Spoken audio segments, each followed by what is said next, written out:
அலி ரலியல்லாஹு அன்ஹு ஒரு நாள் வீடு திரும்பிய போது ஃபாத்திமா ரலியல்லாஹு அன்ஹா தான் நூற்ற துணியை கொடுத்து அதை சந்தையில் விற்று அதில் கிடைக்கும் பணத்தில் ஹசன் ஹுசைன் ரலியல்லாஹு அன்ஹு ஆகியோருக்கு உணவு வாங்கி வர வேண்டும் என்று அலி ரலியல்லாஹு அன்ஹுவிடம் கேட்டார்கள்.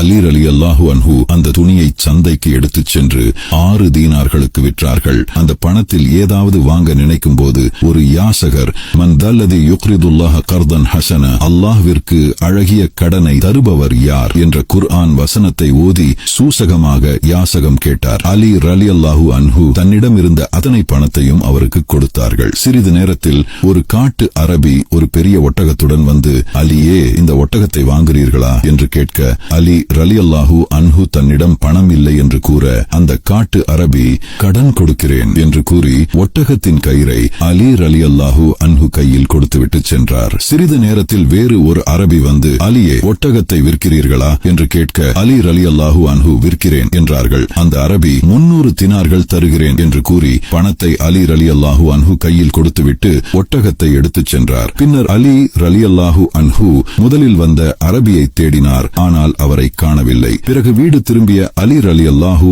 அன்ஹு அவர்கள் நபி ஸல்லல்லாஹு அலைஹி வஸல்லம் ஃபாத்திமா ரலியல்லாஹு அன்ஹா அருகில் இருந்ததை கண்டார்கள். நபி ஸல்லல்லாஹு அலைஹி வஸல்லம் புன்னகைத்துக் கொண்டே, அலியே, ஒட்டக கதையை நீங்கள் சொல்கிறீர்களா அல்லது நான் சொல்லவா என்று கேட்க, அலி ரலியல்லாஹு அன்ஹு பணிவோடு, நீங்கள் சொல்லுங்கள் நாயகமே என்று கூறினார்கள். முதலாவதாக உம்மிடம் வந்து ஒட்டகத்தை விற்ற அரபி ஜிப்ரீல் அலைஹிஸ்ஸலாம் ஆகும். இரண்டாவதாக அந்த ஒட்டகத்தை உம்மிடமிருந்து விலைக்கு வாங்கிய அரபி இஸ்ராயில் அலைஹிஸ்ஸலாம் ஆகும். மேலும் அந்த ஒட்டகம் சுவனத்தின் ஒட்டகமாகும். அலி ரலியல்லாஹு அன்ஹு அவர்கள் 6 தினார்களை யாசகருக்கு கொடுத்ததால் அல்லாஹ் இவ்வாறு கூலி கொடுத்தான். இது உலகிலும் மறுமையிலும்.